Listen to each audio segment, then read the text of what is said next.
Hello and welcome to Calls. This is the 2023 CJ Cup Initial Research Show. Hopefully you had a good week. Lots of Keegan Bradley. Bet a lot of him outright as well. He had played Narashino very well. Did his best to give it away, but in the end triumphed for his first win in 4 or 5 years, I believe, is what I have heard. Kind of hard to believe, but again, well deserved. He played well all weekend. So hopefully you had a lot of Keegan in your DFS, a lot of Keegan, or put a lot of money on a Keegan outright. I don't think I got a whole lot correct. So we're going to try to make up for that this week in another tournament that is a no-cut event, and it is at a different venue this year, albeit with a lot of impressive OWGR ranking players playing this week. So let's dive right into it. All statistics provided tonight and every night are from FantasyNational.com. It is the best tool out there for your money. It is going to make you a much smarter gambler and a much better DFS player. Go check them out. It's well worth your investment. In the description to the video, there are links to all of my social media: Twitter, Instagram, Discord server, Twitch, which I will be back on a regular schedule this week, Monday and Tuesday morning, 10:30 a.m. I will be live on Twitch doing some research around players and course, prepping all of my DFS stuff on Twitch. So if you want to see that, give me a follow there. And later on in the week, I will also be live doing showdown content as well. Did not do that for the Zozo. It was going to be very difficult to do so with no in-tournament data, essentially, from Fantasy National, with no shot link statistics. So decided to kind of take a bit of a longer break throughout the weekend, and going to get back right into it this week. So a full week of shows in the mornings for Twitch, Monday, tomorrow morning, Tuesday morning, Thursday morning probably, but definitely Friday morning for showdown content. So give me a follow there if you are interested in that, in seeing some of those streams. And then Twitter and Instagram, those links are in the description as well. This is where I put research forward throughout the week regarding winners and other interesting tidbits of information for the week's tournament, this week being the CJ Cup. So give me a follow at the links in the description for all of that content. And then finally, we are live. Chat is open. How was your week? Did you have Keegan? Did you avoid Hideki, who did not have the best Zozo tournament? Did you play the correct Japanese players? I want to hear about all of that. And then what are you looking forward to for the CJ Cup? What players are you keyed in on early in your research this week? How much do you know of the course? All of that good stuff. So please jump in chat. I want to hear from you all. But let's do what we're here for. Let's do our initial research for the 2023 CJ Cup. And we start with the tournament fact sheet, which is a nice welcome back for me, at least. The interesting thing here, the CJ Cup used to be played in South Korea at 9 bridges. And with 2020 being the year that it was for a lot of people, the tournament was moved to the United States. First, it was at Shadow Creek, I believe is the name of the golf course. Then last year, it moved to, it just escaped me. Another golf course in Vegas. Rory is your defending champion.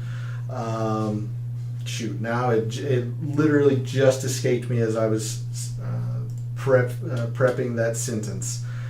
It'll probably come back to me here in a bit. But this year, we are at Congaree Golf Club.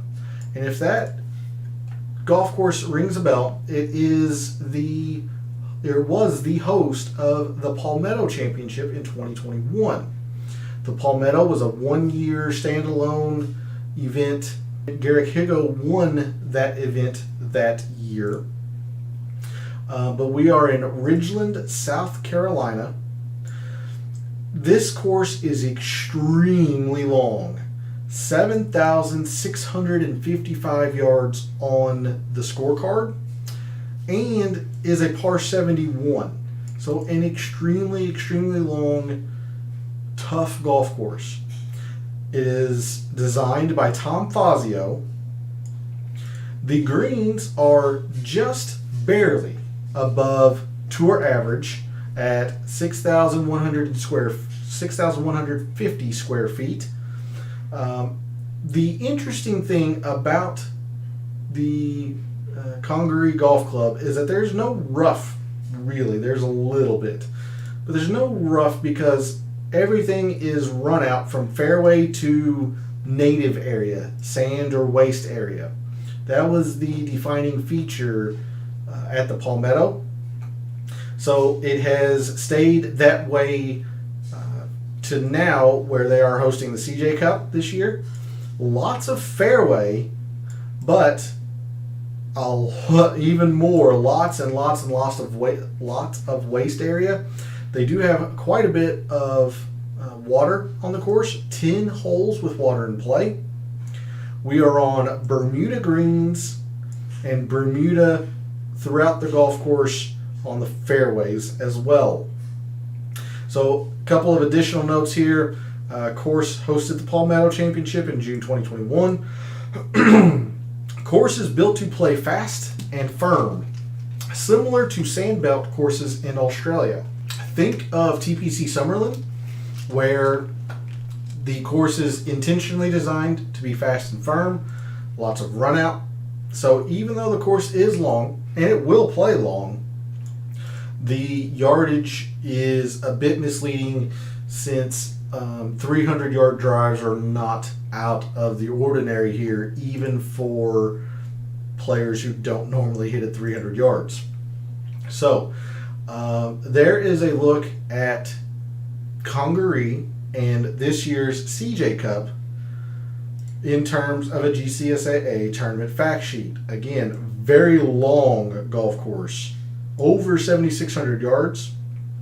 Nothing to do with Architect, at least in Fantasy National, but it is a Tom Fazio design. Green sizes slightly bigger than the tour average, but nothing astronomical or to take special consideration of. Quite a few holes with water in play, but the most unique feature of Congaree is that there is no rough. It is all fairway into waste and sand area. So that'll be the defining feature this week at Congaree. So there is a look at this week's GCSAA tournament fact sheet.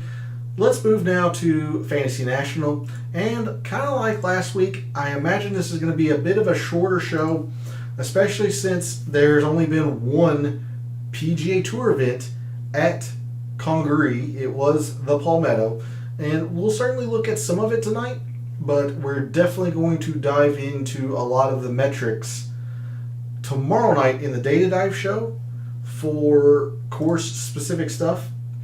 So we can take a look at some player info, all that stuff, see who played in the Palmetto in 2021, all of that good stuff, but probably a bit on the shorter end of a show tonight. But anyway, as I mentioned at the top of the video, quite a loaded field this week here in South Carolina. Again, your defending champion, Rory, who won. It's bothering me. I'm sorry. I'm going to just have to go to it. The Summit Club. That's what it was. Sorry. Like I said, that was just bothering me to no end at the Summit Club. Rory won last year. But a lot of big-name players here this week. Matt Fitzpatrick, Scotty Scheffler, Justin Thomas, John Rahm, Jordan Spieth, Sam Burns, Mito, Keegan off his win, Shane Lowry, Hideki, a big tournament in the fall. So you have seen a few of the players that are here, the big headliners. Your top players in terms of overall performance have been Rory, Matt Fitzpatrick, Scotty Scheffler, Justin Thomas, John Rahm, Jordan Spieth, JT Poston, Sam Burns, Mito, Aaron Wise, and Keegan Bradley. Do know that the Zozo is not in yet, so I imagine Keegan will rise. But this is a run of good form here for Keegan, coming off a top 5 at the Sanderson Farms and now a win in Japan. Keegan is starting to play some very, very good golf. I am actually going to set this for the time frame that I am going to want for this for the show. Let's see. That didn't work. I want to essentially last week. That's what I want. There we go. Okay. Before we go any further, let's just kind of take a look at the course breakdown in Fantasy National, see what we are looking at, specific hole yardage wise, difficulty, all that stuff. So again, first thing I like to do in the scorecard view, let's go to the 9th and 10th most difficult holes. So the 9th is playing to a 10th over par. The 10th is still 800ths over par. 11th is over par. 12th is still over par. You have to come to the 13th most difficult hole before you get under par. That is defined as pretty difficult. Now there are a couple of holes here that are very gettable. The easiest hole being the par 5 second, plays to a quarter of a shot under par. But notice it's only a 0.5% of an eagle rate. It's just a lot of birdies. And there really isn't a whole lot of eagles on the course. You see, the highest eagle rate, even though it is the longest hole on the course, 645 yard par 5 on the scorecard, it's only yielding a 2.3% eagle rate. It's decent, but by no means is it a guaranteed eagle opportunity. So lots of birdies on these par 5s, but not a lot of eagles. Conversely, when you go to the top of the difficulty spectrum, the toughest hole, 3,500ths over par. Second toughest hole, a quarter of a shot. 2/10ths of a shot. 2/10ths of a shot. 1,500ths. Lots and lots of bogeys. And a couple of holes, that one.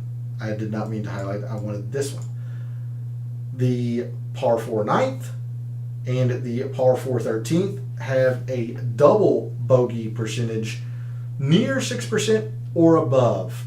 Hey James, how you doing? Hopefully your weekend went well. My lineups were absolute trash. It was just not a good weekend for me at all. Despite me being pretty high on Keegan, I actually did not use him much, if at all, because I knew he was going to be popular. Came back to bite me. I had a decent amount of Cameron Champ. I had a decent amount of Griot. But, a lot of the players that were up there, Putnam, Fowler, Higa, who I had mentioned during the Japanese player portion of the show Wednesday night, I just didn't have these players. And it was just not a very good weekend for me. None at all. And not having ShotLink data to do the showdown content was a hurting factor as well, because I was really kind of looking forward to doing that, and then realized by the time Thursday morning local, Eastern time, they didn't have ShotLink over there, so I couldn't do showdown content. Fortunately, we're back stateside. We're going to be able to do that this week. So be looking forward to that. But hopefully your lineups and your weekend went a whole lot better than mine, because mine was trash. But thanks for jumping in via Twitch chat. Appreciate it. But we come back to looking at the scorecard here for Congaree.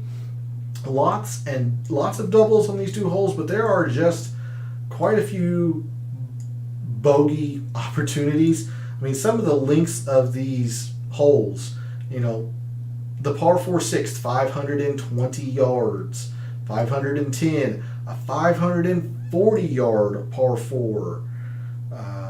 Just very, very long, very, very difficult. You have a 650-yard par 5, essentially. The par 3s are no slouch either. You got a 195, 205, 230. Just a long, difficult setup here. So there's a look at the scorecard for Congaree at the Palmetto. And again, it's important to note that we only have one tournament of data to generate these graphs in Fantasy National. So every time I talk about small sample size, it absolutely pertains to this golf course because it has only been seen once on the PGA Tour, but it's all we have to go by. So at the 2021 Palmetto, the top 10 finishers were more ball striking oriented. You had 8/10 in approach, about 3/4 of a stroke in putting, but off the tee was very, very important for the top 10 finishers that week. We moved to the top 5. Again, the pronounced ball striking preference of this course, with the off the tee now rising over the putting. The winner, however, Garrick Higo, putt extremely well. He hit his irons. He hit, he was good off the tee. He did not chip worth a damn at all week. But again, this is just one tournament. So the thing we have seen that is very clear is that this is going to be a ball striking course. I've been mostly focused on these top 5s. And you see just the prevalence of off the tee and strokes gained approach. Around the green was important for the top 5 finishers, but there's just no denying the fact that it is a ball striking course, and I'm going to show you why I think a lot of the around the green is getting propped up here in a little bit. But there's a look at the average strokes gained by shot type. I'm going to reset this to the top 10. We look at strokes gained by hole by par. Par 5s, probably no surprise here, were the dominant force for the top 10s in terms of strokes gained. The top 5s, the par 5s, rose still even more. But you're starting to see what the pattern is here. The par 3s rose and the par 4s fell. And then for your winner, Garrick Higo played the par 3s exceptionally well that week. He also took advantage of the par 5s, which you're going to have to do. The par 4s just weren't important for Garrick Higo that week. Is that a definite indication of how this course plays? No. Again, it's just 1 year. But it is all we have to go on.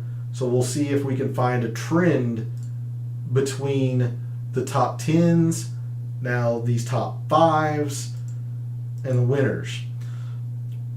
All the way through the top 10s, the top 5s, and the winners, these par 4s never approach the par 5s in terms of importance. And Higo really did not play them well that week. So I have a feeling it's going to be a lot more par 5s and par 3s this week again. However, I think it's still going to be more important for the par 5s, but we'll see. But this seems to be another tournament, another course that mitigates the importance of par 4s. So again, I'm going to reset this to the top 10s. Hole composition, the par 3s are split evenly between each length of par 3 from 225 plus all the way down to 150 to 175. So no specific range I think is going to be needed in terms of focus. If anything, it might be either the 200 to 225 or the 175 to 200, because both of theirs are 5 yards off of the cutoff point. So we'll see if there was a more common length or range that these two par 3s fell into. The 230 could conceivably come down into the 225 or 200 to 225. This one could conceivably come into the 175 to 200. So we'll take a look, but again, at least by the scorecard, there does not appear to be a dominant length of par 3 we need to focus. For the par 4s, you do have 2 short par 4s between 350 and 400, but you have 3 each from 400 to 450, 450 to 5, and 5 plus. So we'll see if or which, if any, of these lengths of par 4s are the most important. And again, remember, they were pretty mitigated in terms of top finishes at the Palmetto in 2021. So is it going to be a whole lot of a factor? We'll see. I have my doubts. The 3 par 5s are split 2 from 550 to 6, 1 from 600 to 650, which is pushing the 650. It's at 645. So we'll see if this length of par 5s is the most important of the 2. Approach shot distribution, no real surprise here with the length of the golf course.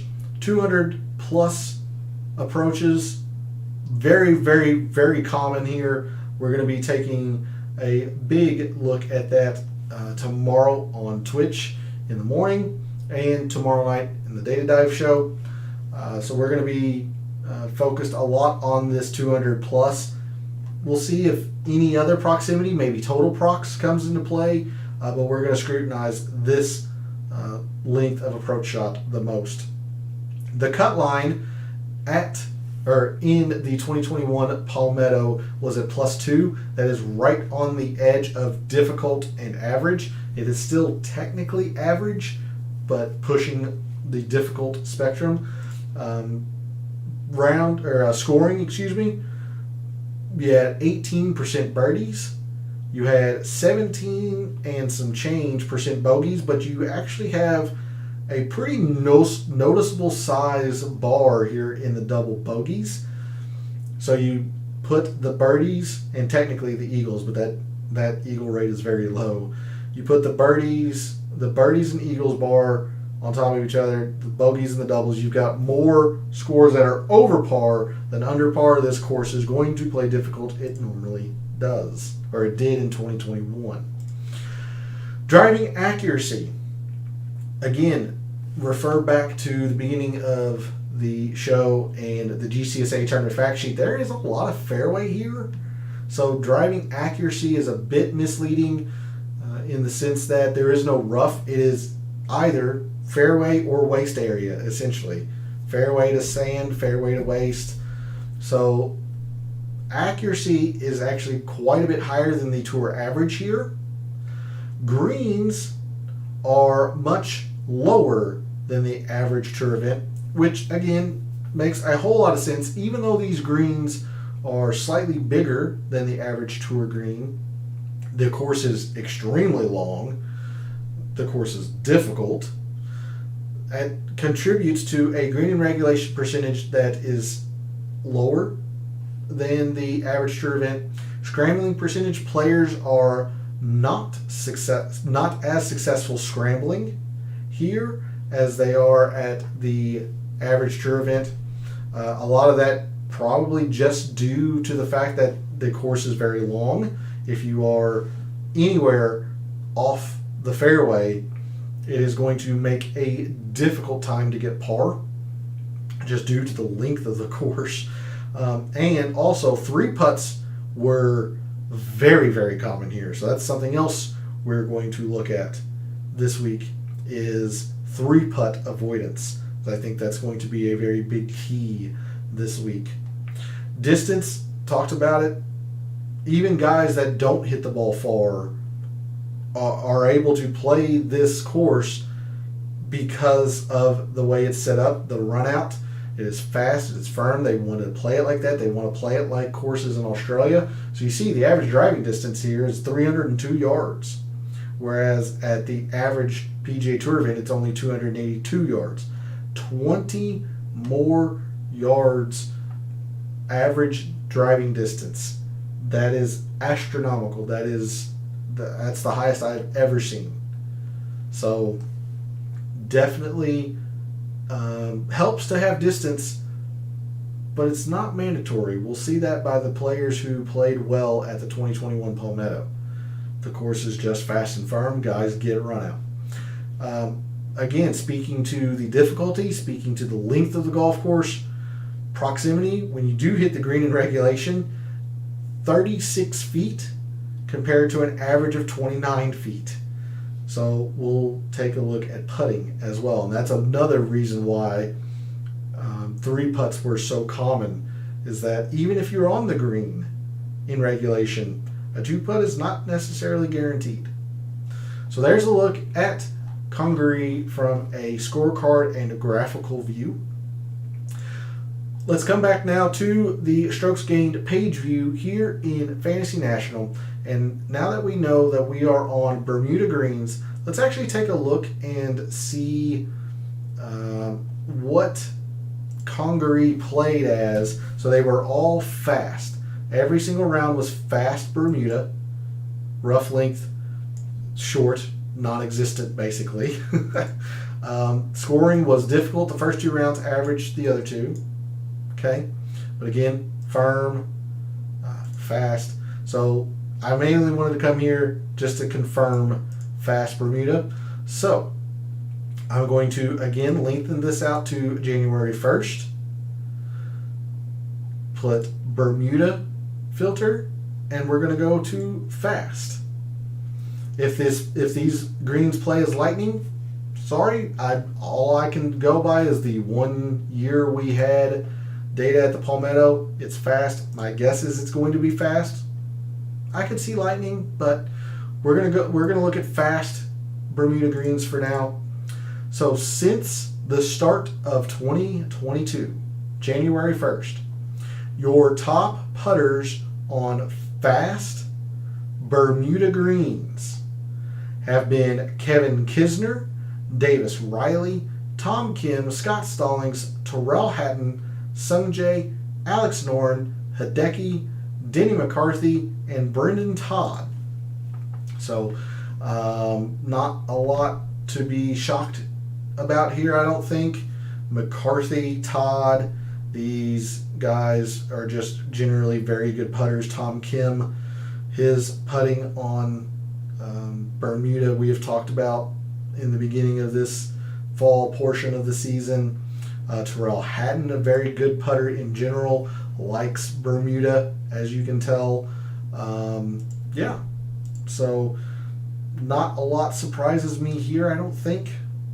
Davis Riley has been putting extremely well lately. He has career-wise not been the best Bermuda putter. The Sanderson Farms, he gained 2.5. The Fortinet was really bad. That's on bent or POA. The BMW is on bent. St. Jude, Bermuda. Wyndham, Bermuda. So he's been putting Bermuda very, very well recently. Yeah, okay. So there's a look at your top fast Bermuda putters since the start of 2022. Going to remove those filters. Another thing we know about this course, it's going to be long. It is going to be long. So make sure I don't have any other filters checked. Is that all the rounds that has been long? Century, Farmers, Arnold Palmer. Okay. So since January 1st of 2022, your best performers on long courses, long being defined as over 7,400 yards per Fantasy National. Those players are Scotty Scheffler, Jon Rahm, Sungjae, Rory, Colin Morikawa, Chad Ramey, Corey Connors, Chris Kirk, Shane Lowry, and Matt Fitzpatrick. I'm going to extend this out to the start of last year's season to get the Sanderson Farms, to get the CJ Cup, get a few more of those tournaments to see if it changes really much at all. Not really. Justin Thomas is close to the top 10 now, but it really does look like it's roughly the same 10, just in a bit of a different order. Scheffler, Rahm, M, Rory, Morikawa. Ramey, his win at the Corrales is where he is getting propped up in his strokes gained total. Okay, so let me bring this back into this calendar year.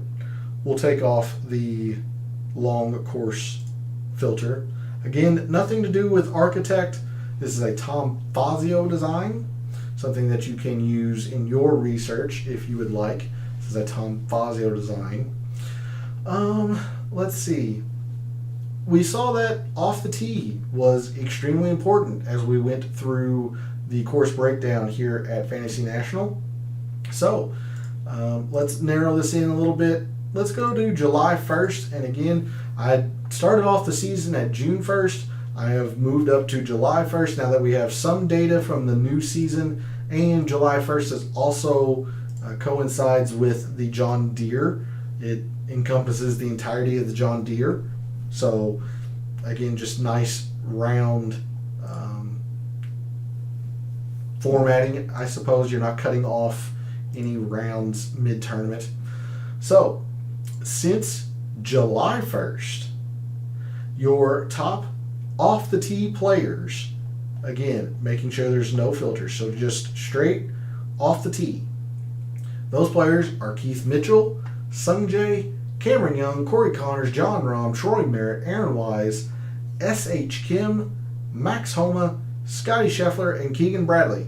I'm mad. Well, we won't get the off the tee numbers for Keegan Bradley since there's no shot link over there. I will be curious to see how the Zozo played.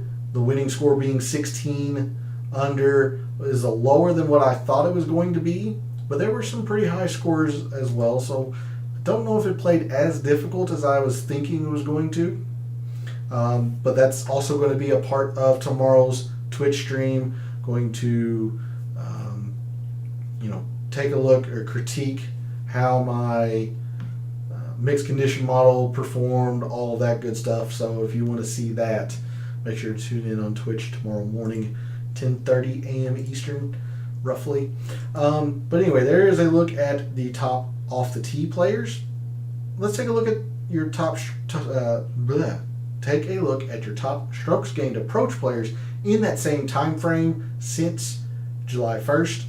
Those players are Tom Kim, Tom Hoagie, Russell Henley, Trey Mullinax, Lee Hodges, Mito, Corey Connors, Emiliano Grillo, Jason Day, and Adam Schenk.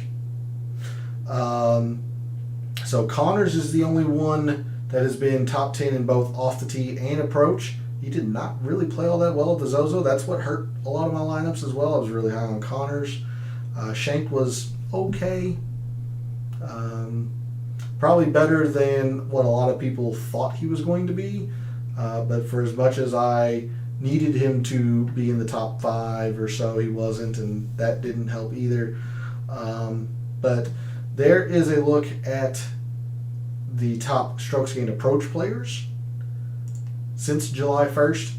Not a whole lot more that I want to cover in a lot of detail due to the fact that we're going to use a whole lot of last year's leaderboard in terms of analysis in the Data Dive show tomorrow night. But we can kind of take a casual look here. Again, this was Congaree 2021. Was played in June of 2021. Rough was short, firm. So I have brought over all of the players that played in that tournament, brought in their statistics. So not a traditional early look file per se, since there's only 1 year, but I have gathered that data. So for example, Terrell Hatton played in 2021.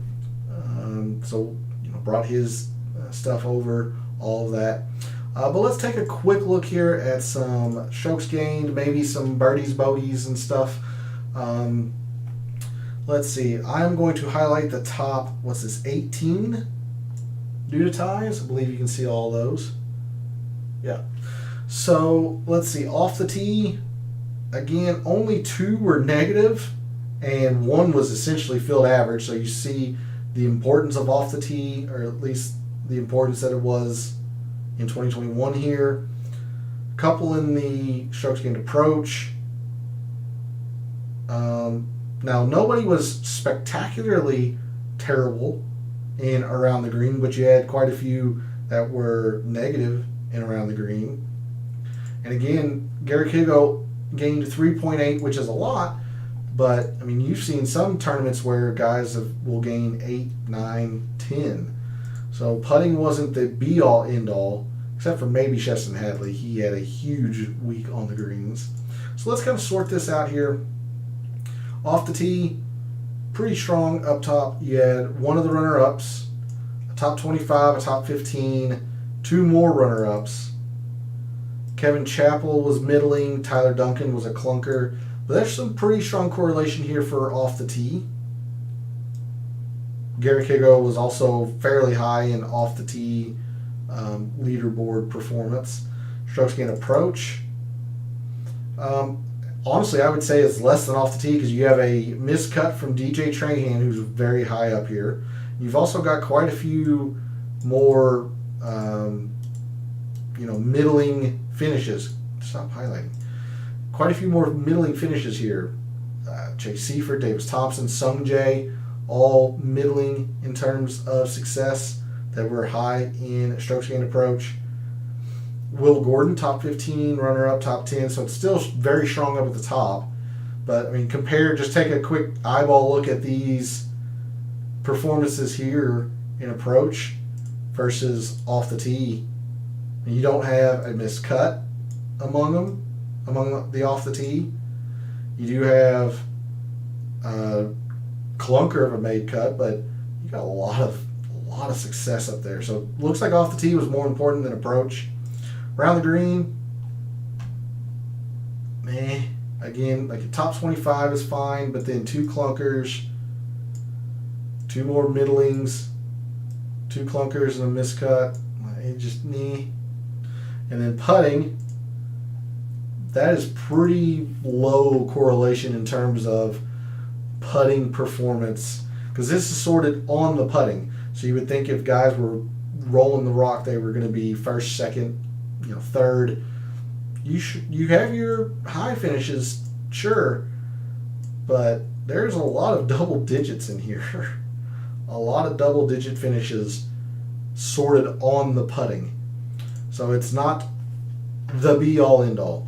Instead, I think I'm going to want to look at 3-putt avoidance this week, with the proximity being so far away, because this course is hard, it's long. So that's something we're going to definitely want to look at tomorrow. Maybe not in a pure strokes gained putting form, but 3-putt avoidance. But there's a quick look at the strokes gained page view. I don't know if they do 3-putt avoidance. They don't. It's just 25 plus, all that stuff. So we'll worry about that tomorrow. Proximity, I do. Gosh dang it, I said proximity, not putting. This is what I thought.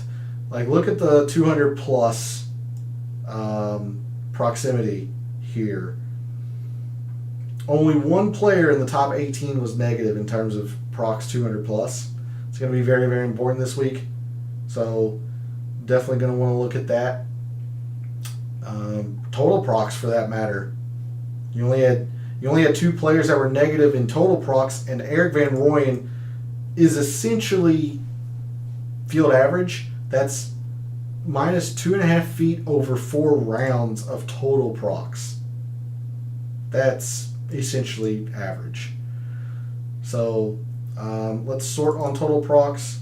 Yeah, pretty decent here. You do have a clunker from Vaughn Taylor, middling from Chase Seifert, but otherwise, I mean, middling from Russell Knox, but we'll go to Lipsky here. I mean, that's pretty strong correlation here from, and a solid mix of, upper, top 10s, top 15s. Total proc seems to be pretty strong there. 200 plus. A little bit less than what I was thinking, honestly, because you have some of these clunkers here.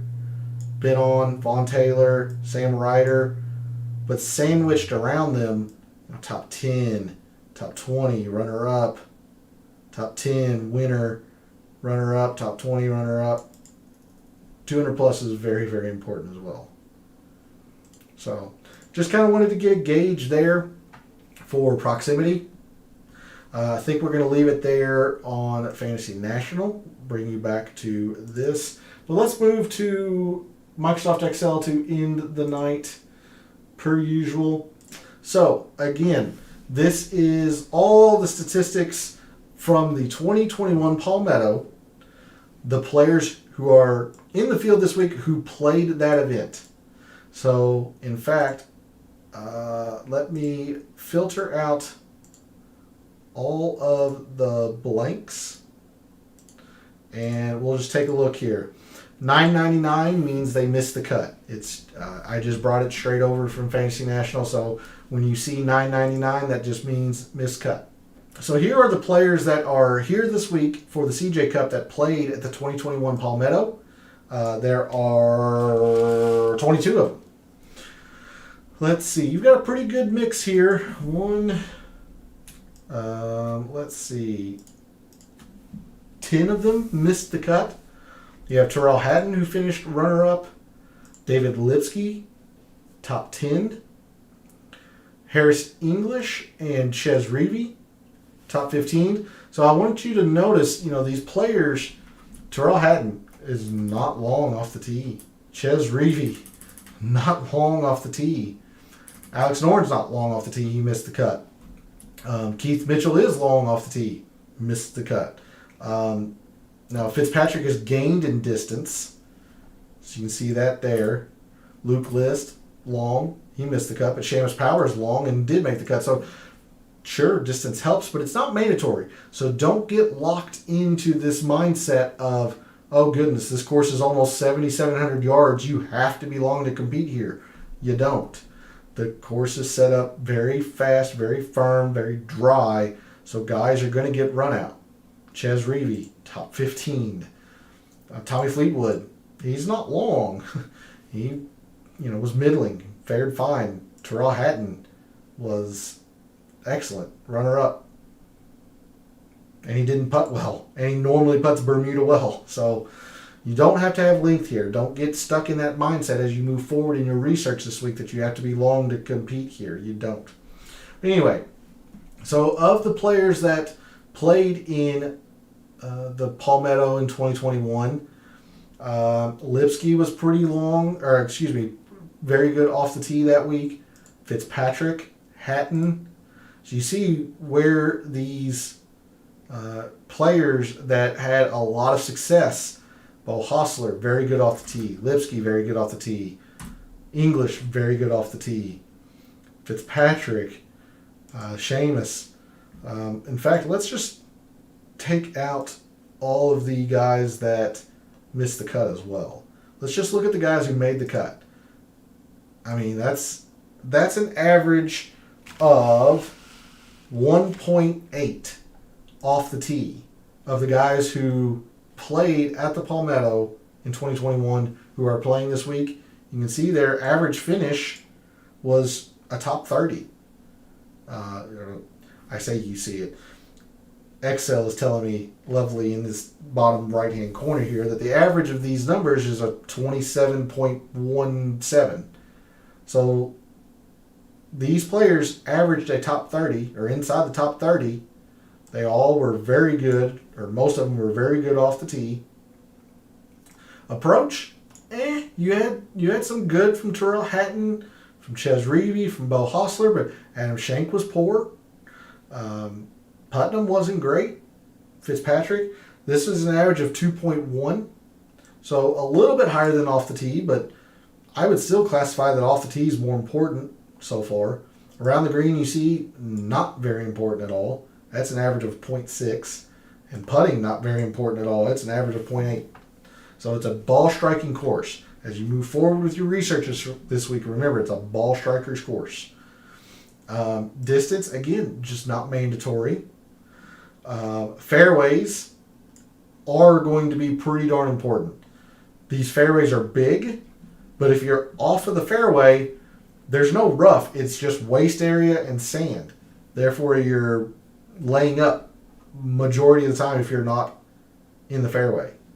You're going to have to find fairways to compete this week. So that's something we're going to want to focus on tomorrow as we go into the data. Birdies and bogeys, the average here, 1.1 to a 1.95. So bogeys, avoiding bogeys, which makes sense. It's a tough course. Pars are good scores. You're going to want to avoid bogeys. So the early inclination is to look for bogeys avoided as opposed to birdies gained. A few more things here. Par 3s, 4s, and 5s. We saw that Garrick Higo played the par 3s extremely well. It was an average of these 12 players of a 1.5. Okay.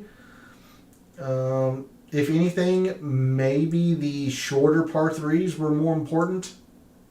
But again, how much weight do you want to put into this? I wouldn't want to put too much into it because, like I said, there's one hole each in each of these ranges. Now, this one is at 170, so it could conceivably push into here. This one's at 230. It could conceivably push into here. It looks like this range would be the most important. This is an average of, 0.6? 0.8. So yeah, I'm not seeing too much in here in the par 3s except for maybe strokes gained total par 3s. If there is a range, it's this one, but I'm not going to put any weight into this specific range. Let's move into the par 4s. We saw that these were pretty mitigated in terms of the top 10s, top 5s, and winners. However, for the guys that played in 2021 who are back here, this is pretty strong. It's an average of a 3. Lipsky played them very well. Tyrrell Hatton played them very well. Schenk did not play them very well. Let's see. We have an average of a 1.2, 0.5, and 0.4. So we would say that this would be the most important length in terms of strokes gained total of these from these 12. Don't know how I feel about that. So again, we're going to do a lot of that tomorrow in the Data Dive show and probably on Twitch. But one thing that I can tell you for certain, of the par 5s, so the average here is only a 0.5, but it's all coming from here. You can see just the zeros. Like David Lipsky was pretty poor at the long par 5. But the majority of your strokes gained, negative or positive, is coming from 550 to 600. So I'm pretty confident that this is going to be the most important range of the par 5s, which makes sense. 2 of the 3 fall into this range. So we'll see how much weight we're going to put into individual length of par 5s, par 4s. Don't think we're going to do any in the par 3s. Par 5s are still going to be pretty important. Par 3s are going to be pretty important. I think par 5s are still going to be more important, I think. But that's what tomorrow's Data Dive's for. Finally, let's look at proximity of the 12 that played at the 2021 Palmetto. Just a pretty big number here, 130. I mean, Ches Reavie, his total prox was very good. Tyrrell Hatton's total prox was very good. His 200 plus total prox, or 200 plus prox was very good. 219. 140 from Sung Jae. 95 essentially from Shez. Yeah. Like Adam Schenk was actually pretty good, except for this. That's probably what led him to a 68th place finish. So there's a look at some of the stats, the players that played in the 2021 Palmetto accrued. I will bring you back to this so you can get a look for yourself at the end of the show. But again, that's going to wrap it up a few minutes early. Glad we got to cover quite a bit for the course, a little bit on the players. Tomorrow, again, in the data dive, we're really going to go through that Palmetto leaderboard from 2021, see what really played, what didn't, and then bring that over to this year's field, who's been best at those skills. You know, right offhand, I'm thinking bogeys avoided. That's just off of your viewing. So off the bat, I'm probably thinking bogeys avoided. I'm thinking fairways. Definitely going to be looking at off the tee. We looked at that a little bit tonight. Par fives, 550 to 6. So thanks for tuning in and watching. James, thanks for jumping in Twitch chat. Appreciate it as always. Hopefully your weekend went well. Hope to see you tomorrow on Twitch in the morning. But thanks for everybody who tunes in and watches, listens. I always appreciate the support. I love what I do, trying to give you all an angle in your research leading up to your wagers and your DFS lineup submissions and all that. So for all of the wagers you made this past week at the Zozo, for all of the DFS contests that you entered this past week at the Zozo, and until I see you tomorrow night for the Data Dive show, may all your bets be profitable.